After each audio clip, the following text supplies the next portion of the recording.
जीमो थोड़ा immature and बिल्कुल बच्चों जैसा था, तो वो अपनी इस पर्सनैलिटी को बदलने के लिए लाओशू के साथ काम करने में जुड़ जाता है। चंगडाले लाओशू से कहता है कि तुम काफी ओवर टाइम कर रहे हो, तो अपनी हेल्थ का भी थोड़ा ध्यान रख लेना। अगले दिन लाओशू ने वो एडवांस वॉच बना ली थी।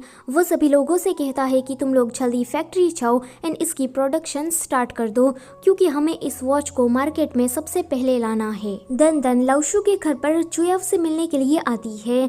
जब वो चुयाव के लैपटॉप में ये फोटो देखती है तो वो चुयाव से पूछती है कि वैसे ये हान जीमो किस टाइप का इंसान है। चुयाव उससे कहती है कि बचपन में जब चूजेन की मौत हो गई थी तब उसकी मौत का मेरी माँ को सदमा लगा था। हमारे पास मेडिकल बिल के पैसे नहीं थे, तब जीमो ने आकर हमारी मदद की और उसने अपना नाम तक नहीं बताया। हाल ही में ही मुझे इस बात का पता चला कि बचपन में जीमो ने ही हमारा बिल पे किया था। ये स्टोरी सुनकर दंतन कहती है कि लगता है कि जीमो काफी ज्यादा अच्छा इंसान है। यहाँ पर चंगडाले वो वॉच लेकर आ जाता है तो लाओशू से कहता है कि पहला प्रोडक्ट मैंने अपनी माँ के लिए बनाया था एंड ये जो दूसरा प्रोडक्ट है वो मैंने चूजेन के लिए बनाया है। चंगडाले कहता है कि तुम चूजेन की फैमिली के लिए कुछ ज्यादा ही कर रहे हो।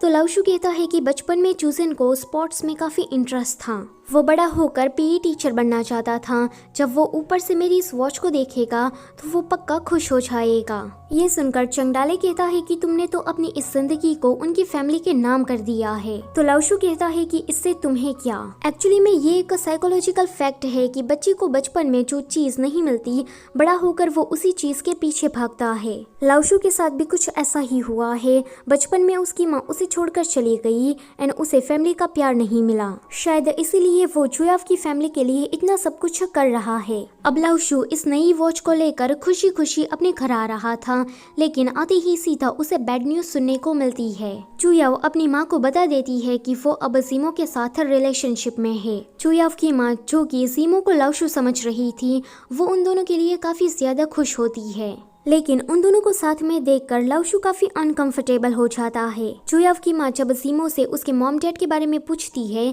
तो जीमो उससे कहता है कि वो दोनों अभी अब्रॉड में है। चुयाव की माँ कहती है कि लेकिन तुम्हारे डैड तो बचपन में ही नहीं गुजर गए थे।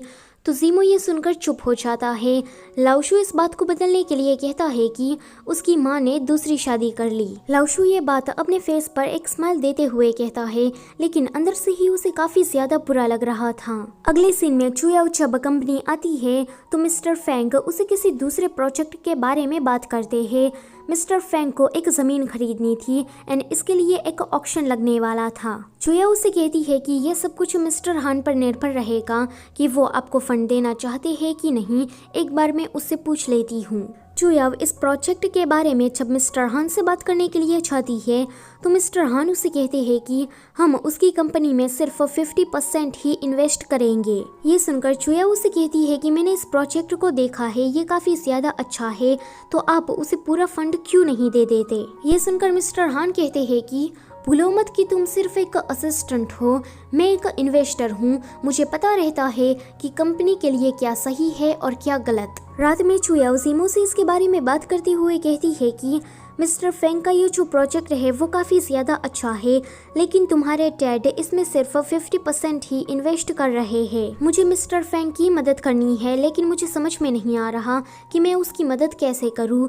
दूर से लाओशू ने उन दोनों की बातों को सुन लिया था। अगले दिन चुया जब कंपनी जा रही थी तो लाओशू से किसी इन्वेस्टर को सजेस्ट करता है एंड वो इन्वेस्टर मिस्टर फेंग की कंपनी में इन्वेस्ट करने के लिए रेडी हो जाता है। लाओशू चुयाव की मदद करने के बाद सीधा कंपनी आता है एंड यहाँ आकर उसे पता लगता है कि उसके सिस्टम में कोई बग क्रिएट हो गया है। चंगडाले कहता है कि मैंने जो वर्जन बनाया था वो अब तक का बेस्ट वर्जन था। मिस्टर वू की इतनी औकात ही नहीं कि वो मेरे सिस्टम को हैक कर सके। मुझे ऐसा लगता है कि यहाँ पर जरूर कुछ तो गड़बड़ हुई है। लाओशू कहता है कि ये मिस्टर वू हमारा पीछा आसानी से नहीं छोड़ने वाला, तो हम ब्रेसलेट की जगह पर एक इलेक्ट्रॉनिक नेकलेस बनाते हैं। थोड़े दिनों के बाद लाओशू की कंपनी काफी मेहनत करके वो इलेक्ट्रॉनिक ब्रेसलेट बना देती है। आगे मिस्टर हान चुयाव को फेई कंपनी, जो कि मिस्टर वू की कंपनी है, उसका एक प्रोजेक्ट देते हैं। चुयाव ये नहीं करना चाहती थी क्योंकि ये मिस्टर वू की कंपनी है,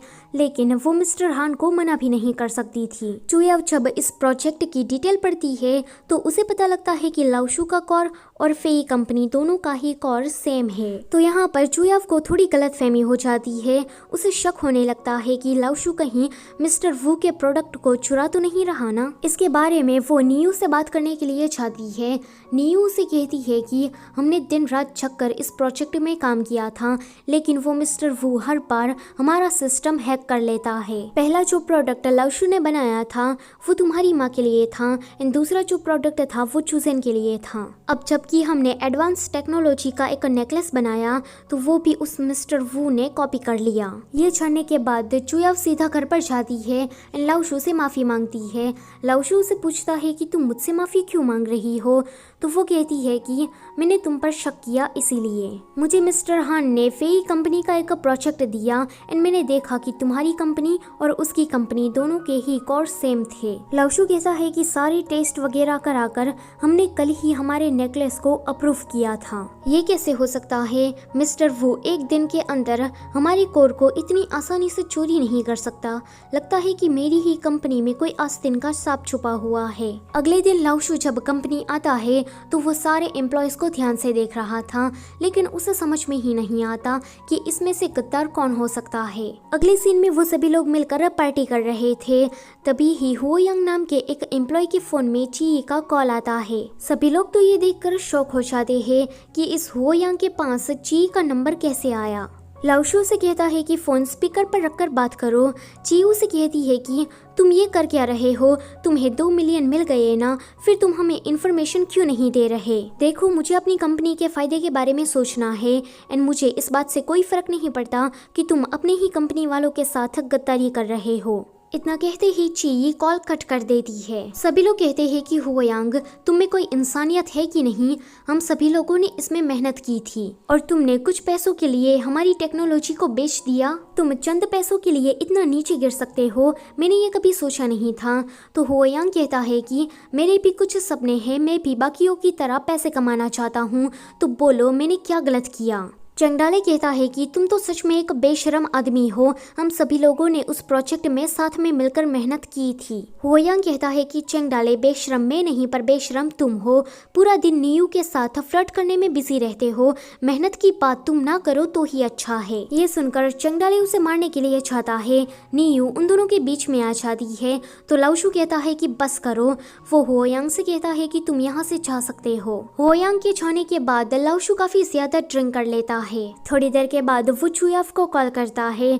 चुयाव कहती है कि तुमने क्या ड्रिंक करी हुई है, बताओ मुझे कि तुम अभी कहाँ पर हो। ये वाला सीन यहीं पर ही कट होता है। अगले दिन लाओशू जब उठता है तो कल रात क्या हुआ था उसे कुछ भी याद नहीं था। वो चुयाव से एक बार पूछता है कि वो घर कैसे आया, तो चुयाव उसे कहती है कि तुम्हारे कॉल करने के बाद मैं तुम्हारे पास आई थी। फिर हमें फ्लैशबैक दिखाया जाता है। लाओशू के पास जब चुयाव आती है तो लाओशू उसके हाथ पकड़ लेता है, कहता है कि मैं तुम्हें इतने सालों से प्रोटेक्ट करता आ रहा हूँ, लेकिन अभी भी तुम मुझे अपना एक भाई ही समझ रही हो। मैं तो तुम्हें पसंद करता हूँ एंड ये फीलिंग कोई भाई बहन की फीलिंग नहीं है। ये सुनकर चुयाव शॉक हो जाती है। प्रेजेंट में चुयाव उसे कहती है कि कल रात तुमने मुझे कहा था कि मैं तुम्हारी बहन नहीं हूँ। लाओशू उसे कहता है कि क्या मैंने तुमसे ऐसा कहा था? तो चुयाव कहती है कि हाँ, तुमने ऐसा ही कहा था। तुम बिजनेस करने लगे हो, बड़े आदमी बन गए हो, तो तुम क्या अब मुझे बहन नहीं बुलाओगे? तुम लाख मना कर लो, लेकिन फिर भी मैं तुम्हारी सिस्टर ही रहूंगी। लाओशू भी चुयाव की इस बात पर यकीन कर लेता है। जब वो अपनी कंपनी चाहता है तो उसे पता लगता है कि मिस्टर वू ने उसकी कोर चोरी करने पर उस पर सू किया था। चंगडाले कहता है कि हद है यार, ये मिस्टर वू ऐसा करके विक्टिम कार्ड प्ले कर रहा है। मुझे बीजिंग जाकर हमारी कंपनी को इनोसेंट साबित करने के लिए कुछ सबूत ढूंढने होंगे। शानयान लाओशू को मिलने के लिए बुलाता है। वो उसे कहता है कि आज की बोर्ड मीटिंग में सभी बोर्ड मेंबर्स ने ये कहा कि हम तुम्हारी कंपनी में इन्वेस्ट ना करें।